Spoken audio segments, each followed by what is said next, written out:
स्वागत है आपका फिर से एक नए रैपिड रिवीजन सेशन में। ठीक है, आज हम लोग क्या करने वाले हैं, आज हम लोग फिर से गोल्डन PYQ का रैपिड रिवीजन करने वाले हैं। और हम लोग कर रहे थे भारत का भूगोल कर रहे थे, और उसी क्रम में आज हम लोगों को करना है कृषि एवं प्रमुख फसलें। ठीक है, कृषि एवं प्रमुख फसलें चैप्टर नंबर 8 कृषि एवं प्रमुख फसलें, जिसमें कि टोटल नंबर ऑफ क्वेश्चन 33 है। तो चलिए पहले तो खोल लेते हैं, इसको ओपन कर लेते हैं। ठीक है, ओपन कर लेते हैं। कितना कहाँ पे है भाई, यहाँ आ रहा कृषि एवं फसलें। थोड़ा जूम करें, उसके बाद रिवीजन करना फटाफट स्टार्ट करें। ठीक है, तो देखिए चैप्टर नंबर 8 है और टोटल नंबर ऑफ क्वेश्चन 33 है इसमें। ठीक है, तो देखिए कृषि एवं प्रमुख फसलें का पहला क्वेश्चन क्या है कि निम्नलिखित में से कौन सा राज्य दालों का सबसे बड़ा उत्पादक है। तो भाई मध्य प्रदेश है क्या, बिल्कुल है, सी हो जाएगा आंसर।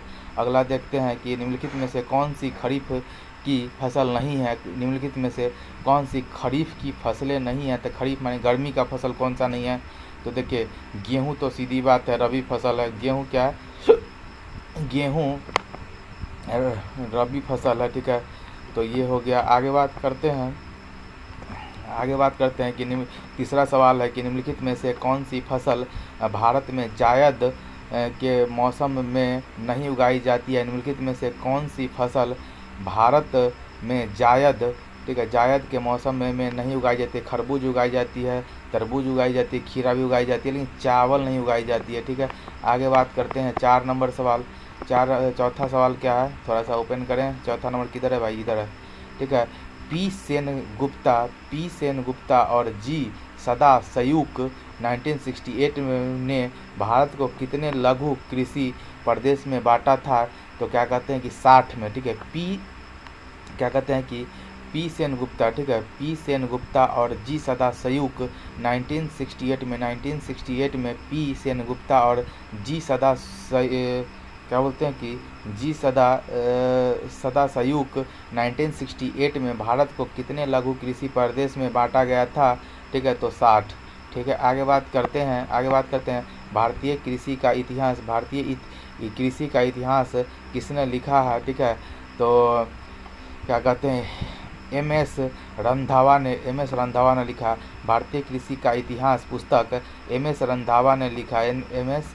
रंधावा ने लिखा। आगे बात करते हैं। ठीक है, अगला है, ठीक है, छठा सवाल कौन सा है भाई, छठा खोलिए फटाक से, छठा। ठीक है, ये रहा। देश में प्रथम कृषि विश्वविद्यालय की स्थापना किस वर्ष हुई थी। देश में प्रथम कृषि विश्वविद्यालय की स्थापना कब हुई थी।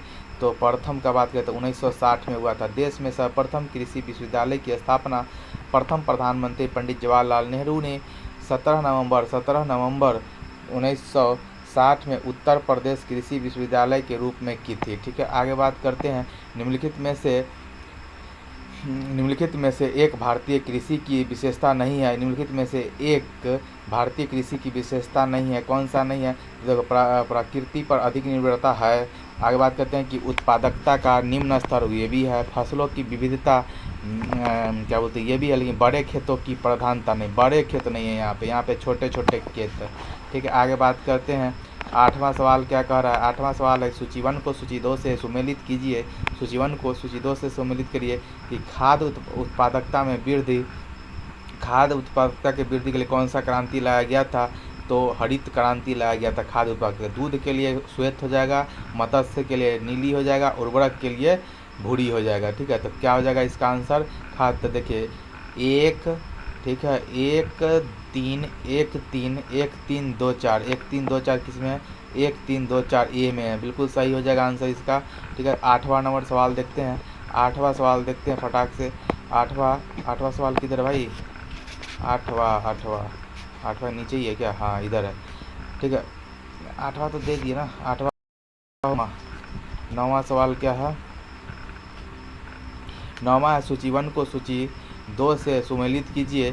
ठीक है, क्रांति और उसके संबंधित फसल का देखना है। गोल्डन हो गया, गोल्डन किसका हो जाएगा।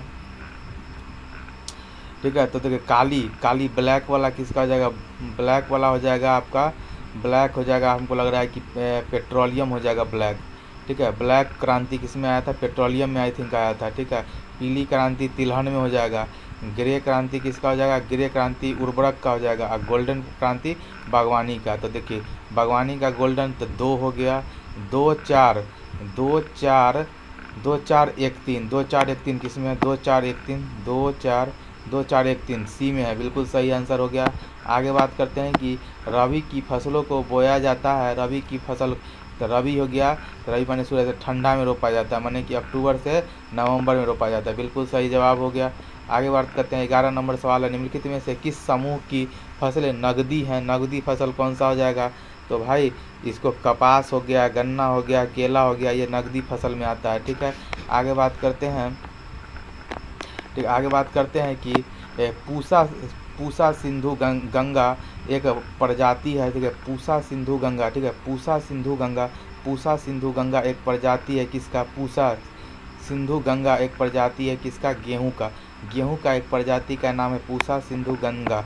ठीक है, आगे बात करते हैं 13 नंबर सवाल है कि गेहूं में बौनेपन की का जीन है। ठीक है, गेहूं में बौनेपन का जीन कौन सा है, नोरिन 10। ठीक है, गेहूं में बौनेपन का जीन कौन सा है, नोरिन 10 है। आगे बात करते हैं नोरिन 10। निम्नलिखित फसलों पर विचार कीजिए, निम्नलिखित फसलों पर विचार करिए, कपास है, धान है, ठीक है, कपास, मूंगफली, धान और गेहूं। ठीक है, तो बात करते हैं कि इसका पूछ क्या रहा है, निम्नलिखित फसलों पर विचार कीजिए। तो देखिए इसमें क्या है कि गेहूं हो जाएगा अपना रबी फसल है ना, तो 1 2 3, ठीक है ना, सी 1 2 3 क्या हो जाएगा, खरीफ फसल है, बाकी एक रबी फसल है इसमें। ठीक है, तो ये हो गया। 15 नंबर सवाल को देखिए फटाफट। 15 नंबर सवाल क्या कह रहा है, 15 नंबर सवाल है कि जया, पद्मा एवं कृष्णा निम्नलिखित में से किस धान्य सीरियल की उन्नत किस्में है। ठीक है, जया, पद्मा एवं कृष्णा निम्नलिखित में से किस धान्य सीरियल की उन्नत के किस्में है। ठीक है, जया, पद्मा एवं कृष्णा धान का है, जया, पद्मा, कृष्णा किसका है, धान का है। आगे बात करते हैं, आगे बात करते हैं कि अमन धान उगाया जाता है, अमन धान कब उगाया जाता है, तो क्या बोलते हैं कि ये जून जुलाई में उगाया जाता है, जून जुलाई में अमन धान वेस्ट बंगाल का है शायद ना, अमन धान उगाया जाता है। इसमें क्या बोलते हैं कि देखो भारत में, पश्चिम बंगाल में राज्य में चावल की 3 किस्में बोई जाती है। ये किस्में जलवायु की अनुकूलता के कारण बोई जाती है, एक है ओस, एक है अमन, एक है बोरो। ठीक है, ओस अमन बोरो, ओस अमन बोरो। तो ठीक है, तो बात करते हैं कि सबसे शुरू में कौन रोपा जाता है, मार्च अप्रैल में, मार्च अप्रैल में कौन रोपा जाता है भाई, मार्च अप्रैल में रोपा जाता है, नहीं सॉरी, सबसे पहले ओस रोपा जाता है अप्रैल, ठीक, अप्रैल मई में, बाद जून जुलाई में जो अमन और क्या बोलते हैं बोरो का नवंबर दिसंबर। ठीक है, आगे बात करते हैं, सवाल नंबर कितना हो जाएगा, 17 नंबर सवाल पे चलते हैं, 17 नंबर सवाल पे चलते हैं। ठीक है, 17 नंबर सवाल कहाँ भाई, 17 नंबर सवाल है कि निम्नलिखित राज्यों पर विचार करें, पंजाब, उत्तर प्रदेश, आंध्र प्रदेश और पश्चिम बंगाल। ठीक है, पंजाब, उत्तर प्रदेश, तो विचार करें भारत में चावल उत्पादक राज्यों के रूप में उपयुक्त में से सही आरोही क्रम को बताइए, आरोही माने बढ़ते क्रम को बताइए, बढ़ते क्रम में को। ठीक है, तो हमको तो लग रहा है कि देखिए पंजाब में तो चावल बहुत होता है ना, ठीक है, तो बढ़ते क्रम में बताना है, नहीं तो बढ़ते क्रम में कौन हो जाएगा, 1 मिनट रुक जाइए, हो जाएगा आंध्र प्रदेश है। अच्छा, आंध्र प्रदेश चावल में आगे है क्या, नहीं, बढ़ते आरोही है ना, आरोही क्रम में, तो सबसे कम आंध्र प्रदेश में बिल्कुल, कि पंजाब में तो गेहूं ज़्यादा होता है तब हो गया, उत्तर प्रदेश में उससे ज़्यादा है, और पश्चिम बंगाल में सबसे ज़्यादा चावल होता है। ठीक है, आगे बात करते हैं, 18 नंबर सवाल है कि भारत के चावल के कटोरे क्षेत्र का नाम बताएं, कटोरे क्षेत्र का क्या कहते हैं कि नाम बताइए। तो ये अपना ये हो जाएगा कृष्णा गोदावरी डेल्टा क्षेत्र, कृष्णा गोदावरी डेल्टा क्षेत्र, कृष्णा गोदावरी डेल्टा क्षेत्र को का कटोरा कहा जाता है। 18 हो गया। 19 नंबर सवाल है, भारत के निम्नलिखित क्षेत्रों में से कौन सा कपास का अधिकतम मात्रा में उत्पादन करता है। तो कपास के लिए तो भाई महाराष्ट्र वाला एरिया चल जाइए, तो महाराष्ट्र वाला एरिया कौन सा हो जाएगा, पश्चिम, उत्तर पश्चिम, ठीक है, उत्तर, ठीक है, उत्तर पश्चिम और पश्चिम भारत, और पश्चिम भारत, उत्तर पश्चिम और पश्चिम भारत में कपास का बढ़िया होता है। ठीक है, बात करते हैं 20 नंबर सवाल का। 20 नंबर सवाल क्या कह रहा है, 20 नंबर सवाल कहता है कि गन्ने में शर्करा की मात्रा घट जाती है यदि, गन्ने में शर्करा की मात्रा घट जाती है यदि क्या होता है, ठीक है, पकने की अवधि में पाला गिर जाए, ठीक है, पकने की अवधि में पाला गिर जाए तो क्या होता है, गन्ने में शर्करा की मात्रा घट जाती है। ठीक है, ठीक है, आगे बात करते हैं। 21 नंबर सवाल क्या है कि भारत में निम्नलिखित में से कौन सा राज्य देश का 70% से अधिक कॉफ़ी अकेले पैदा करता है? तो कॉफ़ी कर्नाटक, सीधा बात है डी। आगे बात करते हैं। आगे कितना नंबर सवाल हो जाएगा? 22 नंबर सवाल हो जाएगा। 22 नंबर सवाल, ठीक है, 22 नंबर सवाल देखते हैं। निम्नलिखित में से कौन सा एक सही सुमेलित है? उत्तर प्रदेश जूट के लिए नहीं होगा, बिल्कुल गलत, ये वेस्ट बंगाल वाला बात बोल दिया। असम गेहूं के लिए, ये भी गलत है, चावल के लिए हो जाएगा। नहीं, असम तो चाय के लिए हो जाएगा। बात करते हैं गुजरात, गुजरात क्या कहते हैं, चाय के लिए नहीं है, गुजरात चाय के लिए नहीं है। ठीक है, आगे बात करें केरल, रबर के लिए, बिल्कुल सही, रबर के पौधे के लिए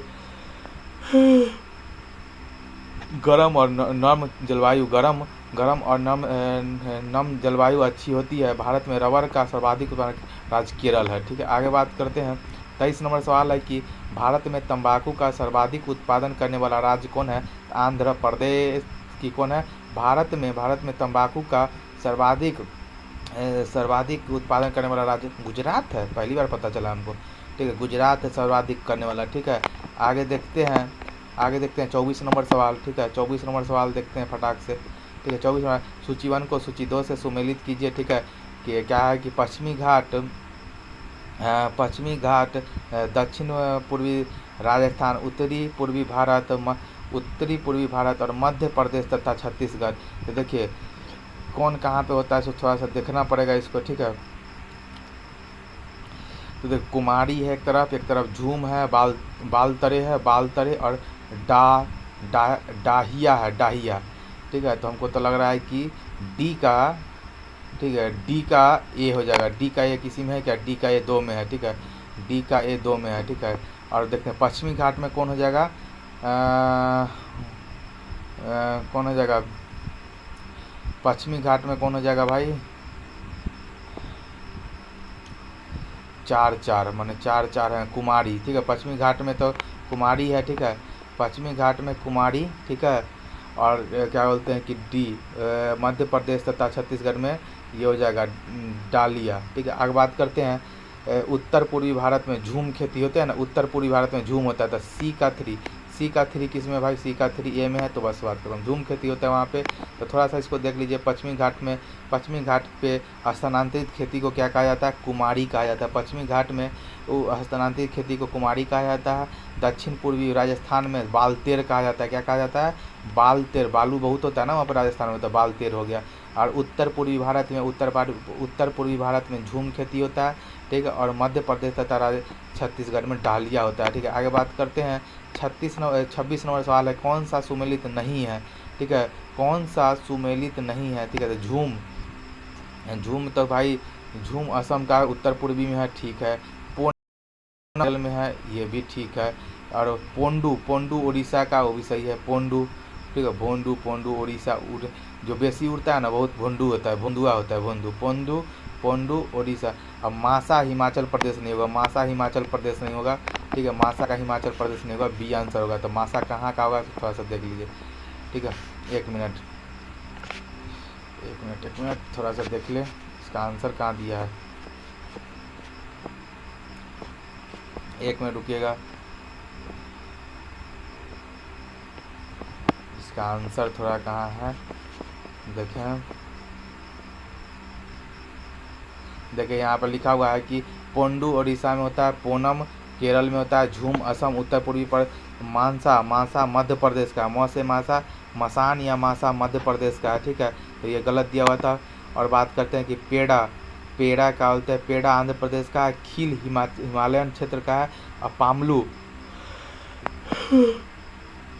पामलू मणिपुर का है, कुमारी पश्चिमी घाट का है, बेवर या दहिया मध्य प्रदेश का हो गया। बेवर या दहिया मध्य प्रदेश का, बेवर या दहिया मध्य प्रदेश में होता है, बेवर और दहिया मध्य प्रदेश में होता है। कुमारी पश्चिमी घाट, पामलू मणिपुर, खील हिमालयन क्षेत्र, पेंडा आंध्र प्रदेश, मासा मध्य प्रदेश का, झूम असम का है, उत्तर पूर्वी प्रदेश का है, पोनम केरल का, पोंडू उड़ीसा का। ठीक है, आगे बात करते हैं। 27 नंबर सवाल, निम्न में से किस फसल के लिए अधिक वर्षा और उच्च तापमान की आवश्यकता नहीं होती है? निम्न में से किस फसल के लिए अधिक वर्षा एवं उच्च तापमान की आवश्यकता नहीं होती है। मक्का के लिए उच्च अत्यधिक वर्षा और उच्च तापमान की आवश्यकता नहीं होती है। ठीक है, 28 नंबर सवाल देखते हैं। 28 नंबर सवाल है कि भारत के उत्तर और उत्तर पश्चिमी भाग में, ठीक है, भारत के उत्तर और उत्तर पश्चिमी भाग में डैश मुख्य खाद्य फसल है। कौन सा है भाई?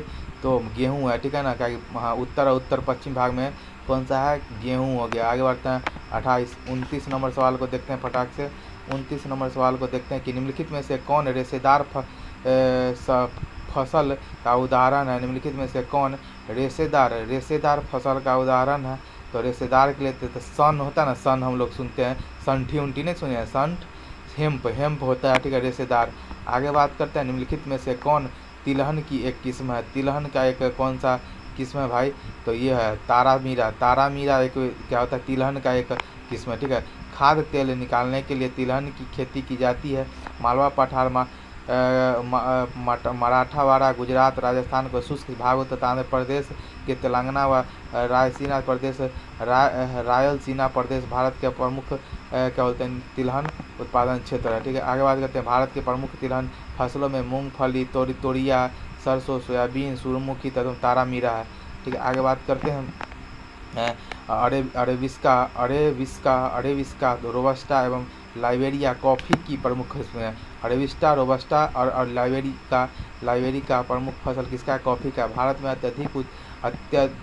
अधिकतर उत्तम किस्म की अरेबिका कॉफ़ी का उत्पादन करते हैं। बात करते हैं 31 नंबर सवाल। विभाजन के दौरान भारत का डैश उत्पादन का सब बड़ा भूभाग पाकिस्तान के हिस्से में चला गया। बताइए, तो ये हो जाएगा आपका कपास।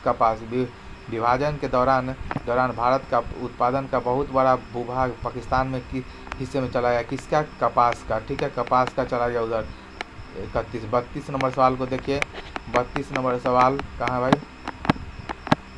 32 नंबर सवाल है कि निम्नलिखित में से कौन मध्य और दक्षिण भारत के शुष्क क्षेत्र की मुख्य खाद्यान्न फसल है?